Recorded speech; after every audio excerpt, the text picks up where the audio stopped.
Good morning students, प्यारे बच्चों।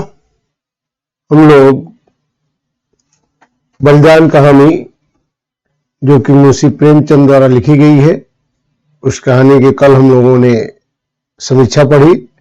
आज उसका प्रमुख पात्र गिरधारी, उसके चरित्र चित्रण को हम लोग पढ़ेंगे।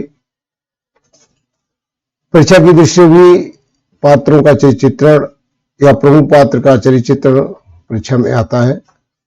अतः हम लोग उसी की कड़ी में गिरधारी जो प्रमुख पात्र है, देखिए इसमें प्रश्न दिए गए हैं।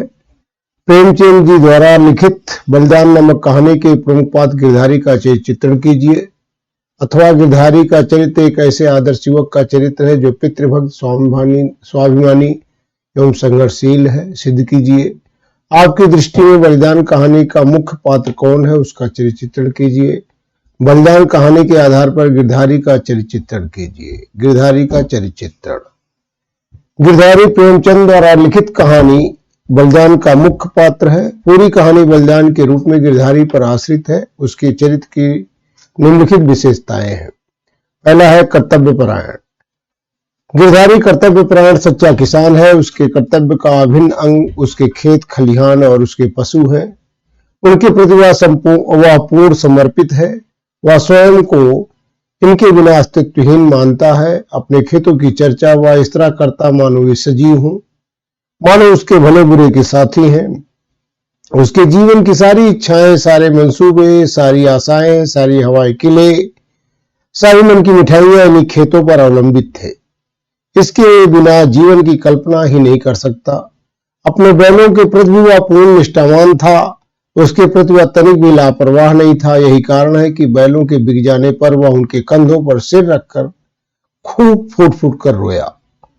दूसरा है अस्पष्ट और सत्यवक्ता। अस्पष्टवादिता और सत्यवादिता गिरधारी के चरित्र की ऐसी विशेषताएं हैं जो उसे गांव और समाज में प्रतिष्ठित करती है। कहानीकार ने इसी का वर्णन इस रूप में किया है। उसकी गणना गांव के भले आदमियों में थी। उसे गांव के मामले में बोलने का अधिकार था। उसके घर में धन न था पर मान था। नाई, बढ़ई, कुम्हार, पुरोहित, भाट, चौकीदार, ये सब उसका मुंह ताकते थे। स्वाभिमानी। गिरधारी निर्धन होते हुए बड़ा स्वाभिमानी किसान है। उसके खेत खलिहान और बैल उसकी मान प्रतिष्ठा के प्रतीक है। जब वह किसी भी स्थिति में इनकी रक्षा करने में सफल नहीं हो पाता, तब वह स्वयं को अपमानित अनुभव करता है। उसे अपना जीवन इनके बिना निरर्थक लगता है और इसीलिए वह अपने स्वाभिमान की रक्षा के लिए आत्मघात जैसा कदम उठा लेता है। संघर्षशील। संघर्षशील किसान गिरधारी अब अनेक विपत्तियां आने पर भी हार मानकर नहीं बैठ जाता, अपितु परिस्थितियों से संघर्ष करते हुए उनके बीच से ही उनके समाधान की राह खोजता है। इसी संघर्षशीलता के कारण वह एक न एक दिन इन सब पर काबू पा लेगा। इसी आशा से स्थितियों से लड़ता रहा। इसी आशा में बनिए का 50 रुपए का कर्ज उसके सिर पर चढ़ जाता है। पत्नी सुभागी का एकमात्र गहना गले की हंसली भी बनिए के यहाँ पड़ी है। अपने खेतों के हाथ से निकल जाने पर भी वह अपने बैल इसी आशा में नहीं बेचता कि शायद वह कोई मार्ग अवश्य ढूंढ लेगा। अवसादग्रस्त। जब सब प्रकार से विपत्तियों से गिरधारी घिर जाता है और अपने खेतों तथा बैलों की वह रक्षा नहीं कर पाता, तो वह अवसादग्रस्त हो जाता है। यही अवसाद उसे प्रेतात्मा बनने की स्थिति तक पहुंचा देता है। रूढ़िवादी प्रतिभक्त।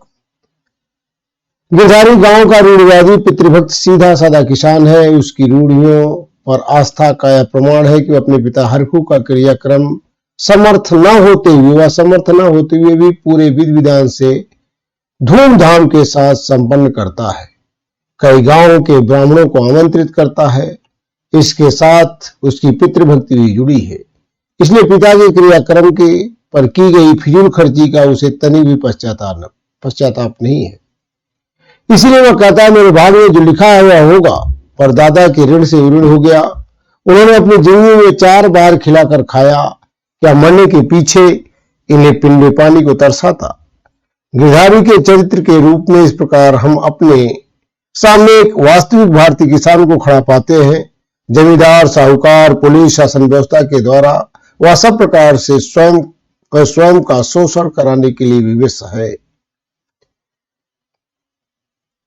यहीं पर आपका ये गिरधारी का चरित्र समाप्त होता है। प्यारे बच्चों, इसको 2-3 बार आप वीडियो चला करके इसको उतार लीजिए, कॉपी में नोट कर लीजिए। परीक्षा की दृष्टि भी अत्यंत ही महत्वपूर्ण है। Thank you, all the best.